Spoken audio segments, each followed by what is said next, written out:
اللہ رب العزت کی حمد و ثنا اور اس کے پیارے محبوب نور مجسم رہبر مکرم شفیع معظم ہادی کل ختم رسول مولا کل مولا کائنات احمد مجتبی محمد مصطفیٰ صلی اللہ علیہ وآلہ وسلم کی پر انوار بارگاہ کے اندر ہدیہ درود و سلام پیش کرنے کے بعد نہایت ہی قابل صد احترام بزرگوں، برادران اہل سنت، مسجد کے نمازیوں، دیگر سامعین و ناظرین حضرات، السلام علیکم ورحمۃ اللہ وبرکاتہ۔ شعبان المعظم کا برکت والا مہینہ یہ شروع ہو چکا ہے۔ امام اعظم ابو حنیفہ رحمۃ اللہ علیہ کے عرس مبارک کے دن چل رہے ہیں۔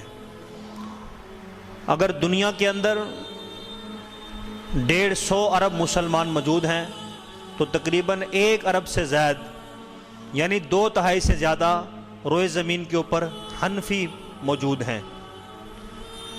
باقی دیگر 3 ائمہ کرام، ان کے مقلدین اور چند جس طرح آٹے کے اندر نمک ہوتا ہے، یہ مٹھی بھر لوگ جو اجتہاد کو اگرچہ عمل کرتے ہیں، تقلید بھی کرتے ہیں، ظاہری طور پہ مسلمانوں کے سامنے تقلید کو نہیں مانتے، وہ موجود ہیں۔ آج کا ہمارا موضوع امام اعظم ابو حنیفہ رحمۃ اللہ علیہ کے مناقب، فضائل اور آپ کی سیرت طیبہ کے موضوع پہ ہے۔ فَاسْأَلُوا أَهْلَ الذِّكْرِ إِن كُنتُمْ لَا تَعْلَمُونَ۔ اس آیت کریمہ کا خلاصہ یہ ہے کہ اہل علم سے پوچھو، ان کنتم لا تعلمون، اگر تم کسی دینی مسئلے کو نہ جانتے ہو تو اہل علم سے پوچھو۔ اپنی عقل کوتا سے شریعت کی راہیں نہ مقرر کرو، یعنی جدھر کو مرضی شریعت کو لے کے چل پڑو۔ تو اہل علم مقرر کرنے کا، ان سے پوچھنے کا قرآن نے خود حکم دیا ہے۔ ہمارے دین اسلام کی بنیاد 2 چیزوں پہ ہے، قرآن اور حدیث۔ نبی پاک صلی اللہ تعالی علیہ وسلم نے ان دونوں کی بنیاد اپنے دور عہد کے اندر رکھ دی تھی۔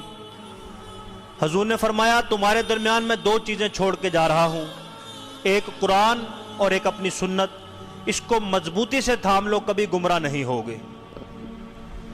پھر ایک جگہ ارشاد فرمایا وَعَلَيْكُمْ بِسُنَّتِي وَسُنَّتِ خُلَفَاءِ الرَّاشِدِينَ الْمَهْدِيِّينَ، تم پہ میری اور میرے خلفۂ راشدین جو ہدایت کا نشان ہے، ان کی سنت لازم ہے۔ ایک حدیث کے اندر فرمایا تمہارے درمیان 2 چیزیں چھوڑ کے جا رہا ہوں، تو جو ان کو تھام لے گا کبھی گمراہ نہیں ہوگا۔ فرمایا میں اور میری اطرت اہل بیت۔ تو ان ساری حدیثوں کو اکٹھا کیا جائے تو خلاصہ یہ بنتا ہے، جو قرآن، حدیث، سنت رسول، صحابہ کرام اور اہل بیت اطہار، ان کو مانے، ان سے محبت رکھے، ان کے نقش قدم پہ چلے، وہ مسلمان کامیاب ہے۔ تو الحمدللہ اہل سنت، سنی وہ لوگ ہیں جو اہل بیت کو بھی مانتے ہیں، صحابہ کو بھی مانتے ہیں، سنت پہ بھی پختگی سے عمل کرتے ہیں اور قرآن کے سائے میں اپنی زندگی بسر کرتے ہیں۔ باقی جتنے اسلام کے فرقے ہیں، مذاہب ہیں، مسالک ہیں، کسی کے اندر آپ کو یہ ساری چیزیں اکٹھی نظر نہیں آئیں گی۔ کوئی حجت حدیث کا انکار کرے گا، کہتا ہے قرآن ہی کافی ہے بس۔ کوئی نبی پاک صلی اللہ تعالی وسلم کی کامل پیروی کا اختیار کرے، بس اللہ ہی کافی ہے بس۔ جب اللہ نے اپنے رسول کو ساتھ ملایا ہے ہر معاملے کے اندر، لیکن کلمہ پڑھنے کے باوجود گوارا نہیں کرتے۔ اور بعض لوگ آپ دیکھیں گے صحابہ کرام کو برا بھلا کہتے ہیں، معاذ اللہ گالیاں نکالتے ہیں، صحابہ کرام پہ تبرہ بازی کرتے ہیں، ان کو یہودی تک کہتے ہیں، استغفر اللہ۔ اور بعض وہ لوگ ہیں جو نبی پاک صلی اللہ تعالی وسلم کی پیاری ازواج مسلمانوں کی ماؤں پہ بولتے ہیں، ان کی بے ادبیاں کرتے ہیں، ان پہ گستاخیاں کرتے ہیں۔ ہمارا ان سے اختلاف نہیں ہے کہ کوئی ہاتھ اوپر باندھتا ہے یا کوئی ہاتھ چھوڑ کے نماز پڑھتا ہے، ہمارا یہ اصل اختلاف نہیں ہے۔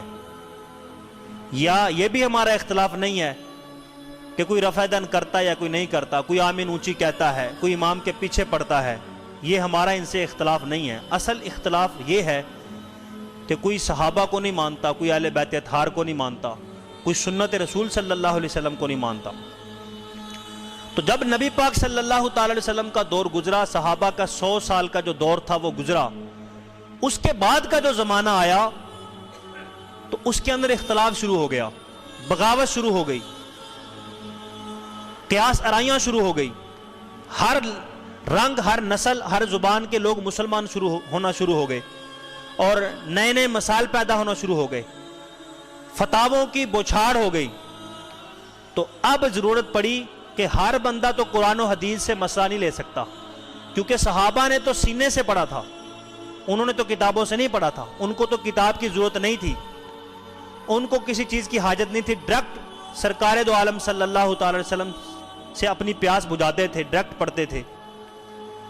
تو اب ضرورت پڑی کہ کوئی ایسے اصول مقرر کر دیے جائیں، قیامت تک نیا کوئی بھی مسئلہ پیدا ہو، قرآن و حدیث کی روشنی میں صحابہ کرام کے اقوال سامنے رکھ کے، نبی پاک صلی اللہ تعالی وسلم کی زندگی سامنے رکھ کے ایسے اصول و ضوابط ہوں، ان کو دیکھ کے کوئی بھی مسئلہ پیدا ہو اس کا حل نکال لیا جائے.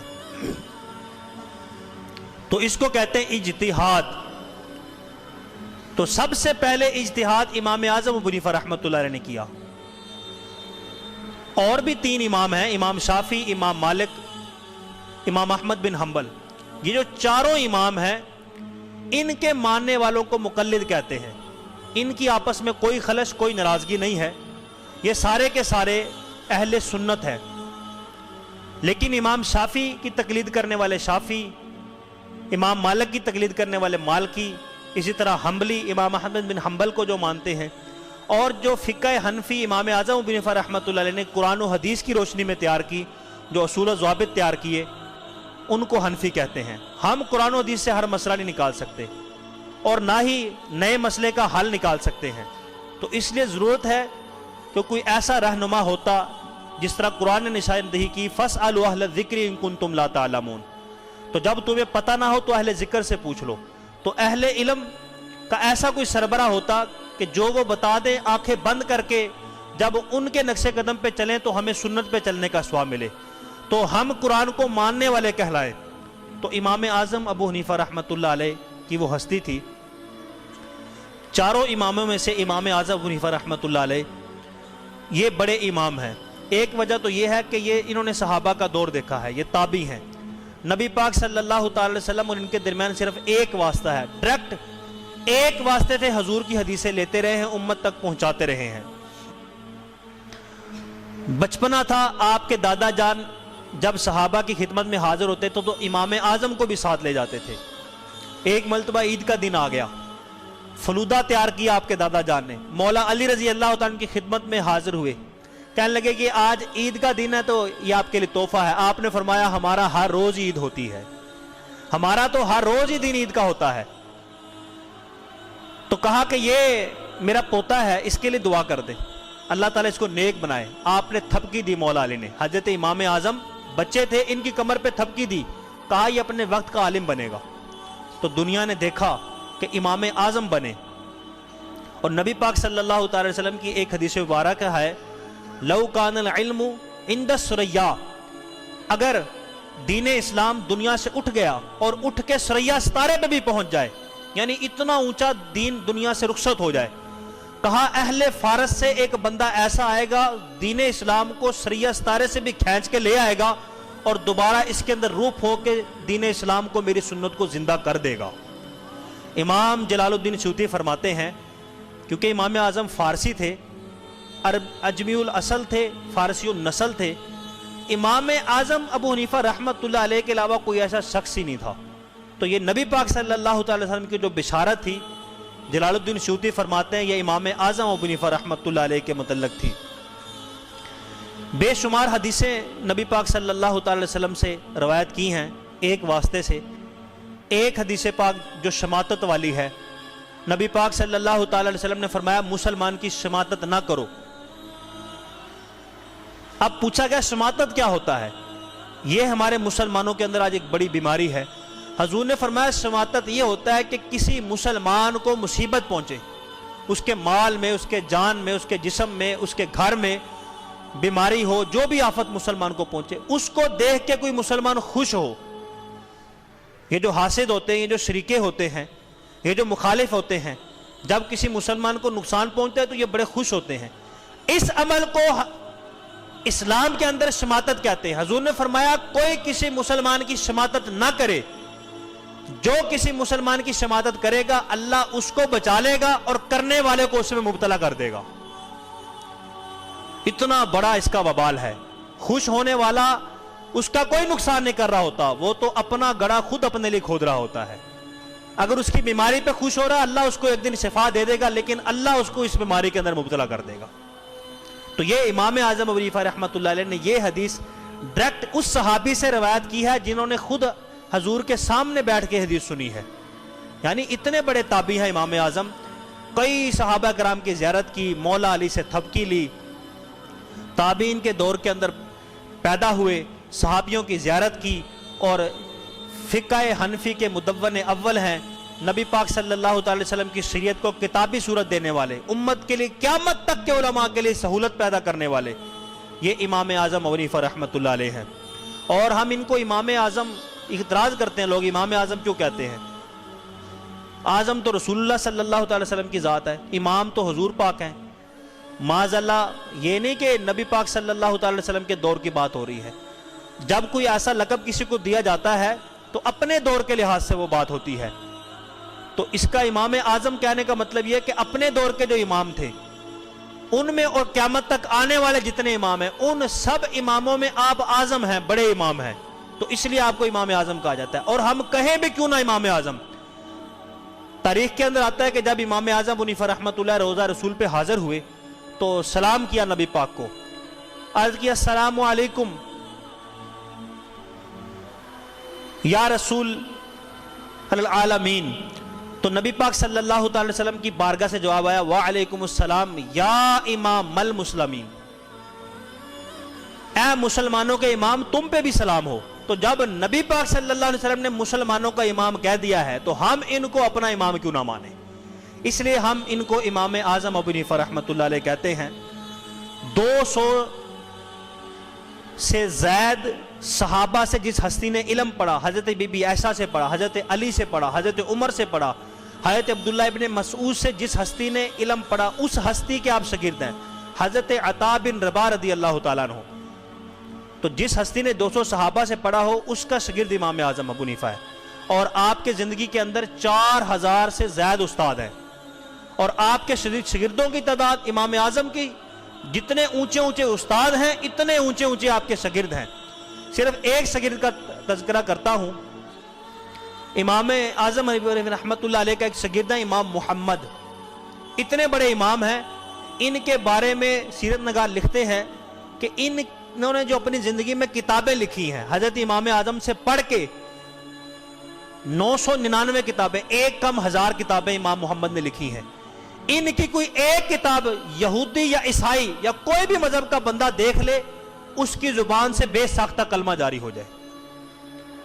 امام محمد اتنی بڑی ہستیاں، ایک مرتبہ بصرہ کے بازار سے گزر رہے تھے، آپ کے شاگرد ساتھ تھے، تو لوگ مسلمانوں کے امام آ رہے ہیں زیارت کرنے کے لیے اکٹھے ہو گئے۔ اس محلے کے جو یہودی عیسائی تھے انہوں نے کہا کہ ہم بھی مسلمانوں کے امام کی زیارت کرتے ہیں، بڑا ڈنکا ان کا چرچا سنا ہے، اکٹھے ہو گئے۔ تو جب امام محمد بازار سے گزرے، جس یہودی کی نظر امام محمد کے چہرے پہ پڑی، جس عیسائی نے آپ کو دیکھا، اتنا خوبصورت، اتنا حسین و جمیل چہرہ، اور اتنی فراوانی، اتنی نورانیت، اتنی روحانیت چہرے کے اوپر، جو بھی یہودی عیسائی آپ کو دیکھتا تھا اس کی زبان پہ کلمہ جاری ہو جاتا تھا۔ عیسائیوں کے بہت بڑے پوپ نے جب کلمہ پڑھا، اس راہب سے جب پوچھا گیا کہ تیرے کلمہ پڑھنے کی وجہ کیا ہے، انہوں نے کہا کہ مسلمانوں کا چھوٹا محمد اتنا پیارا ہے اور بڑا محمد کتنا سونا ہوگا، تو وہ کلمہ پڑھے بغیر رہ نہ سکا۔ تو یہ امام اعظم ابو حنیفہ رحمۃ اللہ علیہ کے ایک شاگرد کی بات ہے جس کی کتابوں کو دیکھ کے زبانوں سے کلمے جاری ہوتے ہیں، جن کے چہرے پہ نظر پڑے تو لوگوں کو ایمان کی دولت نصیب ہو جاتی ہے۔ تو وہ امام اعظم ابو حنیفہ رحمۃ اللہ علیہ کا ان کا کل پرسوں عرس گزرا ہے، اور دنیا بھر کے مساجد کے اندر روئے زمین پہ جہاں کہیں مسلمان موجود ہیں آپ کا عرس مبارک منا رہے ہیں۔ آپ کی یاد منا رہے ہیں۔ امام اعظم ابو حنیفہ رحمۃ اللہ علیہ نے صرف صحابہ سے علم حاصل نہیں کیا، اہل بیت اطہار سے بھی علم حاصل کیا۔ امام حسین کے بیٹے امام زین العابدین کے جو بیٹے تھے ان سے ڈائریکٹ پڑھا ہے، اور یہ جو فقہ جعفریہ والے اپنے آپ کو امام جعفر صادق رضی اللہ تعالیٰ عنہ کی وجہ سے بڑا مقبول مانتے ہیں، امام جعفر صادق رضی اللہ تعالیٰ عنہ سے پورے 2 سال امام اعظم ابو حنیفہ رحمۃ اللہ نے کلاس لی ہے۔ تو اہل بیت کا بھی برتن تھا، اس سے بھی فیض لیا ہے، اور صحابہ کے برتن سے بھی فیض لیا ہے۔ پھر ان دونوں علموں کو، دونوں برتنوں کی خوشبوؤں کو ملا کے فقہ حنفی کا گلدستہ تیار کر کے امت کو دیا ہے۔ تو ہمیں فخر ہے حنفی ہونے پہ، تو ہم امام اعظم ابو حنیفہ رحمۃ اللہ علیہ کی وجہ سے حنفی کہلاتے ہیں۔ کوفہ کے اندر پیدا ہوئے تو بغداد کے اندر آپ کا وصال ہوا، 80 سال کی آپ نے عمر پائی۔ تو آپ پرہیزگاری آپ کی اتنی زیادہ تھی، آپ آدھی رات روزانہ عبادت کیا کرتے تھے۔ ایک مرتبہ کسی بندے نے کسی ساتھ والے دوست کو کہا تو آپ نے یہ بات سن لی کہ یہ وہ بندہ ہے جو ساری رات جاگتا ہے۔ اس کے بعد آدھی رات پہلے جاگتے تھے، ساری رات جاگنا شروع کر دیا۔ کہا تھوڑی دیر آرام کر لیا کرے، کہا مجھے اللہ سے حیا آتی ہے، جو بندے میری طرف جو بات منسوب کرے وہ میرے اندر ہی نہ ہو۔ بندے مجھے ساری رات جاگنے والا سمجھتے ہیں، میں تو ساری رات جاگتا نہیں، مجھے اللہ سے حیا آتی ہے۔ آپ نے ساری رات جاگنا شروع کر دیا، اور 45 سال امام اعظم ابو حنیفہ رحمۃ اللہ علیہ نے ایک وضو سے 5 نمازیں پڑھی ہیں، یعنی اتنا کامل وضو ہوتا تھا، 5 نمازیں ایک وضو سے پڑھتے تھے۔ اور 40 سال تک عشاء کے وضو سے آپ نے فجر کی نماز پڑھی ہے، یعنی 40 سال۔ جب بندہ سوتا ہے تو وضو ٹوٹ جاتا ہے، یعنی اپنا وضو نہیں ٹوٹنے دیا، نہ دن کو نہ رات کو۔ اور جب رمضان آتا تو جس طرح مسلمانوں کی لذت عبادت کی بڑھ جاتی ہے، تو امام اعظم ابو حنیفہ رحمۃ اللہ علیہ روزانہ 1 قرآن روزوں میں، دن میں 1 قرآن رات میں ختم کرتے، اور 1 قرآن تراویح میں ختم کرتے، اور جب عید کا دن آتا 1 قرآن عید والے دن ختم کرتے۔ 30 قرآن دن میں، 30 رات میں، اور 1 تراویح میں، اور 1 چاند رات میں۔ تو یوں کل ملا کے 1 رمضان المبارک کے 30 دنوں کے اندر 62 قرآن پاک ختم کر لیتے۔ تو یہ امام اعظم ابو حنیفہ رحمۃ اللہ علیہ کا معمول تھا۔ آپ کپڑے کے تاجر تھے، ریشم کے کپڑے کا آپ کا کاروبار تھا، اس کے اندر بھی تقوی پرہیزگاری کا وہ عالم تھا کہ دور دور تک اس کی کوئی مثال نہیں ملتی۔ ایک مرتبہ گھر یا کہیں کام پہ گئے تو جو خادم بیٹھا ہوا تھا، نوکر، اس کو سمجھا گئے کہ میں جا رہا ہوں، پیچھے سے دھیان رکھنا، اگر کوئی گاہک آیا تو فلانا کپڑا اتنے کا دینا ہے، فلانا اتنے کا دینا ہے، اور یہ کپڑا جس کے اندر یہ فلانا نقص ہے، اگر کسی کو یہ کپڑا پسند آئے تو اتنا ریٹ لگانا ہے، اور یہ عیب بتا کے پھر یہ سودا بیچنا ہے۔ ادھر ہمارے تو اس طرح ہوتا ہے، فروٹ بیچنا ہو، جہاں پہ داغ لگا ہوتا ہے وہاں پہ سٹیکر لگا دیتے ہیں، اور جو نقص والا ہو اس کو نیچے کر دیتے ہیں، اور خوبصورت والی سائڈ اوپر کر دیتے ہیں، دھوکہ دے کے اپنا مال بیچتے ہیں۔ اور وہ بزرگ کیسی ہستیاں تھی شان والی، وہ بتا کے اپنا مال بیچتے تھے، کہتے تھے یہ نقص ہے، اگر ذہن بنتا ہے تو لے لو۔ تو آپ پیچھے سے گئے تو نوکر نے وہ کپڑا نکال دیا، کہا بیچ دیا؟ کہا ہاں بیچ دیا۔ کہا بتایا تھا کہ اس کے اندر یہ نقص تھا، فلاں دھاگا اس طرح تھا؟ کہا نہیں۔ اس دن کی جتنی کمائی تھی، سارے کپڑے کی کمائی اللہ کی راہ میں صدقہ کر دی۔ آپ کے علاقے کے اندر بکری چوری ہو گئی تو آپ نے بکری کا گوشت کھانا چھوڑ دیا۔ پھر کسی ماہر سے پوچھا بتاؤ زیادہ سے زیادہ بکری کی عمر کتنی ہوتی ہے؟ اس نے کہا کہ زیادہ سے زیادہ بکری کی عمر اتنی ہوتی ہے۔ تو پھر جب پتہ چل گیا، تحقیق کر لی کہ بکری کی عمر اتنی ہوئی، اتنے سال تک بکری کا گوشت نہ کبھی خریدا نہ کبھی کسی دعوت پہ کھایا، کہیں یہ وہی بکری نہ ہو جو محلے سے چوری ہوئی تھی۔ تو اتنا تقوی، اتنی پرہیزگاری۔ ایک مجوسی تھا جس سے آپ نے قرضہ لینا تھا، تو اتفاق سے وہاں سے آپ کا گزر ہوا، اس کے گھر کے پاس کچھ پانی کھڑا ہوا تھا، کیچڑ بنی ہوئی تھی۔ امام اعظم جب وہاں سے گزرے تو کیچڑ آپ کے جوتے کو لگ گیا۔ آپ نے جوتا اتار کے جب یوں جھاڑا تو کیچڑ اڑ کے اس کی مجوسی کی دیوار پہ لگ گیا۔ اب خوف خدا دیکھیں، حقوق العباد کے معاملے کے اندر ڈر دیکھیں کتنا ہے۔ آج تو ہم بے نڈر ہیں، بے خوف ہیں، کوئی پرواہ ہی نہیں ہے، کسی کو جتنا مرضی ستائیں، جتنے مرضی حقوق ضائع کریں، تو ہم معاملہ سمجھتے نہیں ہیں۔ اب وہ کیچڑ جب دیوار پہ لگ گیا تو پریشان ہے، کیا کروں، اس کی دیوار گندی ہو گئی ہے۔ ادھر تو دیکھا جو پان کھاتا ہے، جدھر مرضی منہ کیا پچکاری ماری، ساری دیوار گندی کر دی، اس کی پوڑیاں، اس کے دروازے گندے کر دیے۔ جس کا دل چاہا منہ اٹھا کے جس کے مرضی دروازے پہ، گاڑی پہ سٹیکر لگا دیا، وال چاکنگ کر دی۔ تو بغیر اجازت کے یہ حقوق تلفیاں، اگر اگلے کی دل آزاری ہوئی، اس نے معاف نہ کیا، تو پھر قبر کے اندر اور قیامت والے دن بڑی سخت پکڑ ہوگی۔ تو آپ معاملہ سمجھتے تھے، آپ امام تھے، تو آپ نے کہا یہ تو بڑا معاملہ بن گیا، کیچڑ لگ گیا، اگر اتارتا ہوں تو پھر اس کی دیوار کی مٹی بھی اترتی ہے، اور اگر لگا دے رہنے دیتا ہوں تو پھر دیوار گندی رہتی ہے۔ تو شش و پنج میں پڑ کے بالآخر دروازہ کھٹکھٹایا مجوسی کا، اتفاق سے اس سے قرضہ بھی لینا تھا۔ تو جب دروازہ کھولا، اس نے دیکھا کہ امام صاحب آئے، انہوں نے سمجھا قرضہ لینے آگے، وہ ٹال مٹول کرنا شروع کر دیا، اس نے آگے چھپتا پھر رہا تھا۔ آپ نے فرمایا قرضے کی کوئی پرواہ نہ کر، جب ہوں گے دیتے رہنا پیسے، میں اس لیے تیرے لیے پاس نہیں آیا، تیری دیوار مجھ سے گندی ہو گئی، کیچڑ پڑ گیا ہے، مجھے یہ بتا میں اس کیچڑ کو کس طرح صاف کروں، اگر اتارتا ہوں تو مٹی اترتی ہے، اگر نہیں اتارتا تو گندی رہتی ہے۔ وہ خوف خدا حقوق العباد کے معاملہ دیکھ کے اتنا متاثر ہوا مجوسی، وہ آگ کی پوجا کرنے والا بد مذہب اتنا متاثر ہوا، کہنے لگا میرے دیوار کی کیچڑ بعد میں صاف ہوتی رہے گی، پہلے کلمہ پڑھا کے میرے دل کی کیچڑ تو صاف کر دے۔ اسی وقت کلمہ پڑھایا اور اس کو مسلمان کر دیا۔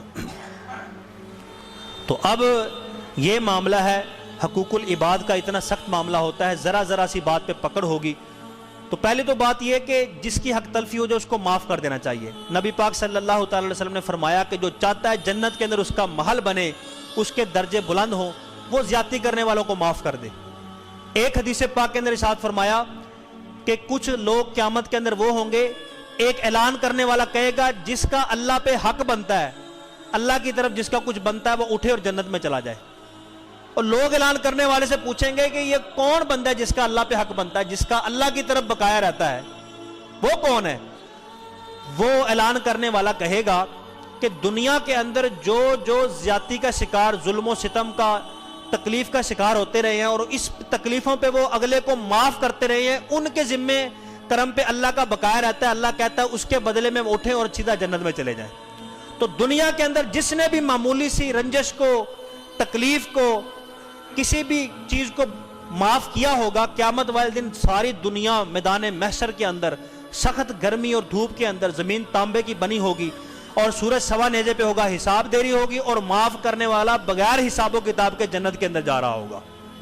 پہلی بات تو یہ معاف کر دینا چاہیے، اور دوسری بات یہ کہ کسی کی حق تلفی نہیں ہونی چاہیے۔ اگر حق تلفی کا معاملہ ہو تو دنیا کے اندر ہی رفع دفع معاملہ کروا لینا چاہیے، آخرت کے اندر بڑی سخت پکڑ ہوگی۔ حضور نے فرمایا تم پتہ ہے تمہیں کنگال کون ہے میرے صحابہ، فقیر کون ہے؟ تو صحابہ نے کہ جس کے پاس پیسے نہیں ہیں، جس کے پاس مال نہیں وہ کنگال ہے۔ حضور نے فرمایا نہیں، اصل کنگال فقیر وہ ہے جو اپنے حج لے کے جائے اللہ کی بارگاہ میں، روزے بھی پورے رکھے ہوں، صدقے خیرات بھی بڑے کیے ہوئے ہوں، درود بھی بڑے پڑے ہوں، اور لوگوں کی خدمتیں بھی بڑی کی ہوں، مسجدوں کے ساتھ تعاون بھی بڑا کیا ہو، نیکیوں کے انبار ہوں، نیکیوں کے پہاڑ ہوں، اور پھر جب وہ قیامت والے دن جائے اور لوگوں کی حق تلفی کی ہو، کسی کی دل آزاری کی ہو، کسی کو ناراض کیا ہو، تو اب اس کی نیکیاں اس کو دی جائیں گی۔ اگر نیکیاں نہیں ہوں گی، ختم ہو گئی ہوں گی، تو پھر اس کے گناہوں کا بوجھ پھر اس کے اوپر لادا جائے گا۔ حضور نے فرمایا سب سے زیادہ فقیر محتاج تو وہ ہوگا جو نیکیوں کے ڈھیر لے کے جائے گا اور پھر خالی ہاتھ وہاں پہ اس کو بجائے جنت کے جانے کے جہنم کا راستہ پکڑنا پڑے گا۔ اس لیے حقوق اللہ کے ساتھ ساتھ حقوق العباد کا معاملہ جو ہے بڑا سخت ہے۔ امام اعظم ابو حنیفہ رحمۃ اللہ علیہ کی عادت مبارکہ تھی، ایک تو آپ حقوق العباد کا بڑا خیال رکھتے تھے، دوسرا آپ معاف کر دیتے تھے لوگوں کو۔ ایک بندے نے آپ کو تھپڑ مار دیا، بہت سے مخالفین بھی تھے آپ کے دور کے اندر، تو جب آپ کو تھپڑ مارا تو آپ نے کہا کہ چاہوں تو میں ابھی ابھی تجھ سے بدلہ بھی لے سکتا ہوں، کیونکہ پاور بڑی تھی آپ کی، حکومت بھی آپ کی بات مانتی تھی۔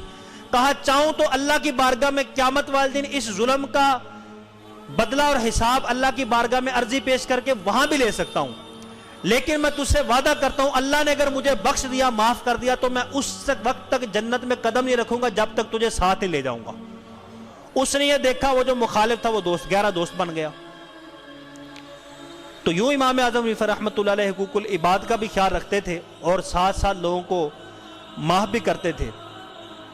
ایک مرتبہ امام اعظم حنیفہ رحمۃ اللہ علیہ نے خواب دیکھا، یہ اتنی شہرت اور 150 ارب مسلمانوں میں 100 ارب سے زیادہ مسلمان حنفی کیوں ہیں، تو اتنا ڈنکا ان کا کیوں بجتا ہے؟ خواب دیکھا کہ نبی پاک صلی اللہ تعالی وسلم کے روزے پہ موجود ہیں اور حضور پاک کی قبر انور سے ہڈیاں سائڈ پہ کر رہے ہیں، تو ڈر گئے۔ اس وقت سے سب سے بڑے معبر امام ابن سیرین کے پاس گئے جو خوابوں کی تعبیر بتاتے تھے، جنہوں نے صحابہ سے ڈائریکٹ یہ علم پڑھا تھا، امام ابن سیرین کے پاس گئے، کہنے لگے یہ میں نے خواب دیکھا ہے تو میں تو کانپ رہا ہوں، کوئی بے ادبی تو نہیں ہوگی، میں تو خوف زدہ ہوں۔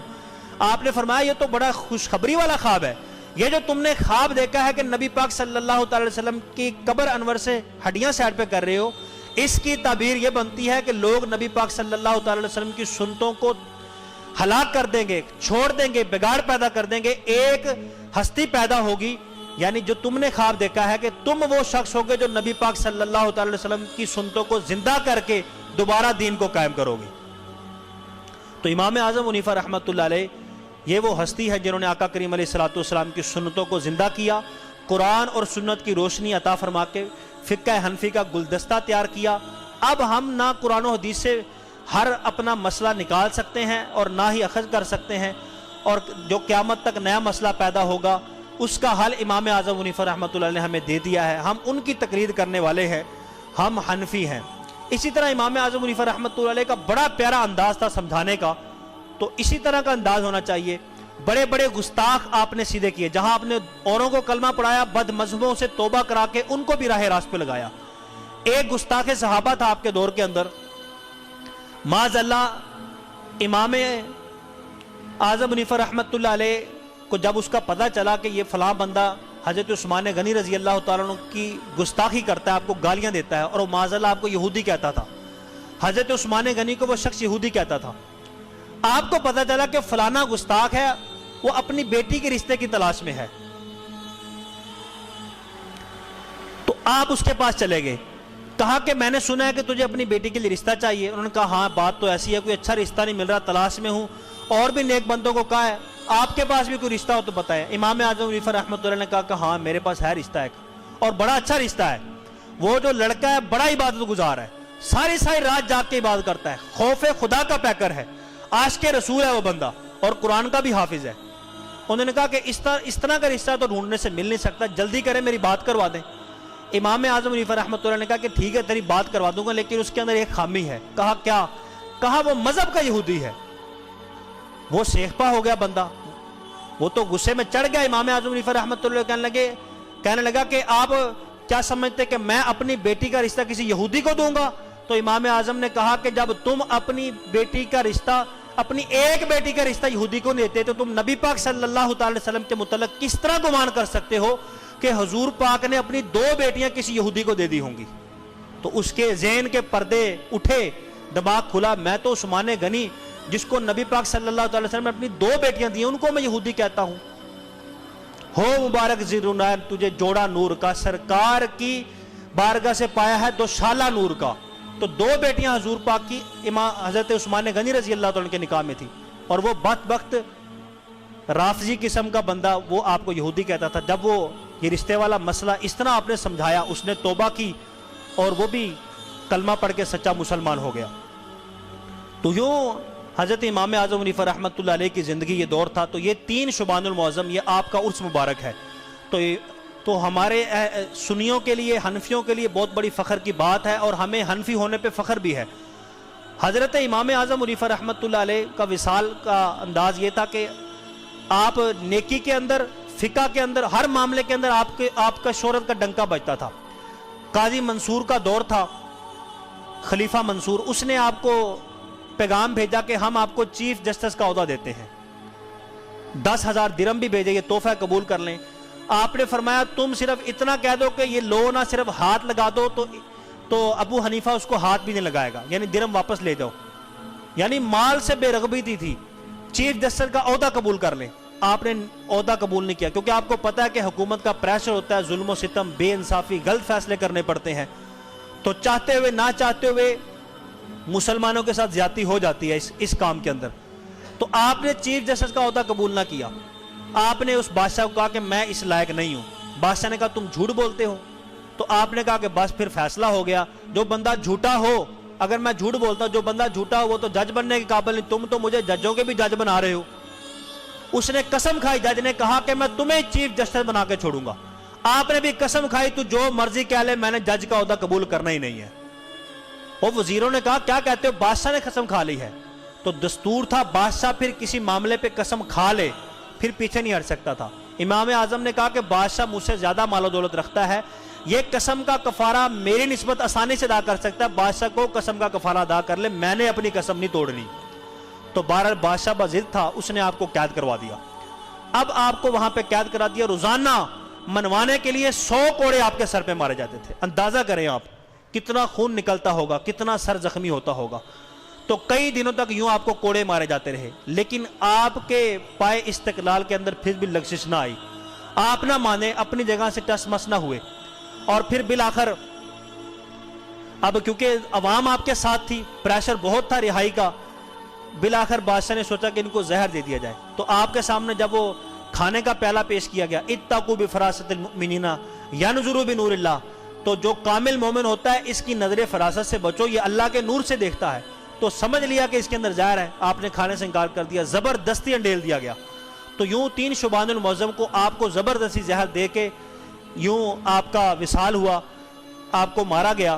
تو امام اعظم حنیفہ رحمۃ اللہ علیہ جس جگہ قید تھے، آپ اندازہ کریں صرف کئی دن قید ہوئے، تو کتنے عبادت گزار تھے۔ تاریخ کے اندر آتا ہے کہ جس جگہ امام اعظم حنیفہ رحمۃ اللہ علیہ کی روح نکلی تھی، جب آپ کو زہر دیا گیا، آپ فوراً نماز کی نیت باندھ دی، حالت سجدہ کے اندر 3 شعبان المعظم کو آپ کی روح مبارک کف سے انسی پرواز ہوئی۔ تو جب وہاں کے بارے میں پتہ چلایا گیا، جو باہر ہوتے تھے جیل کے باہر لوگ، کمرے کے باہر، انہوں نے اندازہ کیا کہ کتنا پڑھتے ہیں روزانہ قرآن۔ جب انہوں نے وہ گنتی کی، وہ اصال ثواب اکٹھا کیا، تو اس قید خانے کی زندگی کے اندر 7000 قرآن پاک ختم کرنے کی تعداد بنتی تھی۔ 7000 قرآن پاک آپ ختم کر چکے تھے، اور 55 حج امام اعظم حنیفہ رحمۃ اللہ علیہ نے کیے ہوئے تھے۔ جب آخری مرتبہ حج پہ گئے تو وہ جو کعبہ کے خادم تھے، انہوں نے آپ کے شرف، عزت و مقام کو دیکھتے ہوئے کعبہ کا دروازہ کھول دیا۔ حالانکہ ایسے نہیں کھولا جاتا روضہ رسول کا دروازہ، نہ کعبہ کا دروازہ، وہاں پہ استخارے کیے جاتے ہیں۔ پھر استخارے کے اندر جا کے اگر نبی پاک صلی اللہ تعالی وسلم کی طرف سے اجازت ملتی ہے، پھر روضہ رسول کا دروازہ کھولا جاتا ہے، پھر بندہ اندر جاتا ہے۔ تو حاضری کا شرف وہاں پیچھے سے ہوتا ہے، کوئی بادشاہ کی مجال نہیں ہے کوئی کسی کے لیے دروازہ کھول دے۔ تو امام اعظم حنیفہ رحمۃ اللہ علیہ گئے، تو آپ خانہ کعبہ جب پہنچے تو جو خدام تھے انہوں نے کعبہ معظمہ کا دروازہ کھول دیا، خانہ کعبہ کے اندر گئے، 2 ستونوں کے درمیان کھڑے ہوئے، 2 رکعت نفل کی نیت باندھی، اور آپ نے 2 رکعت کے اندر خانہ کعبہ کے ستونوں کے اندر پورا قرآن مکمل ختم کیا، گڑ گڑا کے اپنی توبہ استغفار معافی کی دعا مانگی۔ تو خانہ کعبہ کے ایک کونے سے آواز آئی، تو نے اللہ کی کامل معرفت حاصل کی ہے، یعنی جو پہچاننے کا حق تھا اللہ کو وہ ادا کر دیا ہے، اس طرح حق ادا کیا کہ کوئی کسر ہی نہیں چھوڑی، اور تو نے دین کی وہ خدمت کی ہے، اللہ تجھ سے بھی راضی ہے، اور جو تیرے مسلک کو اختیار کریں گے اللہ ان سے بھی راضی ہے، جا تجھے بھی بخشا، اور تیرے متعلقین محبین اور تیرے راہ پہ چلنے والے اللہ تعالیٰ نے قیامت والے دن سب کو بخشا۔ تو یہ امام اعظم حنیفہ رحمۃ اللہ علیہ، آپ ابو حنیفہ تھے، ان کی وجہ سے ہم حنفی کہتے ہیں، کہلائے جاتے ہیں۔ تو ہمیں کیوں نہ فخر ہو کہ ہم حنفی ہیں، تو اللہ تبارک و تعالیٰ ان کے صدقے سے قیامت تک کے حنفیوں کو یہ بشارت عطا فرمائی ہے۔ اور جب آپ کا وصال ہوا تو جس قبرستان کے اندر آپ کو دفن کیا، 3 دن تک قبرستان کے اندر سے آوازیں آتی رہی، اور لوگوں وہ امام چلا گیا ہے، اس جیسا امام قیامت تک نہیں آئے گا، اب تمہاری بچت اسی کے اندر ہے کہ تم اس کی پیروی کرو۔ تو قرآن و حدیث سنت کا وہ نور، وہ روشنی دے کے گئے ہیں، اگر کوئی چاہتا ہے سیدھا راستہ جنت پہ چلے، اور جو نبی پاک صلی اللہ تعالی وسلم کا طریقہ ہے اور جو قرآن کا راستہ ہے، وہ آنکھیں بند کر کے امام اعظم حنیفہ رحمۃ اللہ علیہ کی تقلید کرے، وہ حنفی، وہ سنی، یہ سچا عاشق رسول ہے، یہ نبی پاک اور صحابہ کے راستے پہ ہے، یہی اہل بیت کے راستے پہ ہے، یہی قرآن و حدیث کو صحیح ماننے والا ہے۔ وآخر دعوانا الحمدللہ رب العالمین۔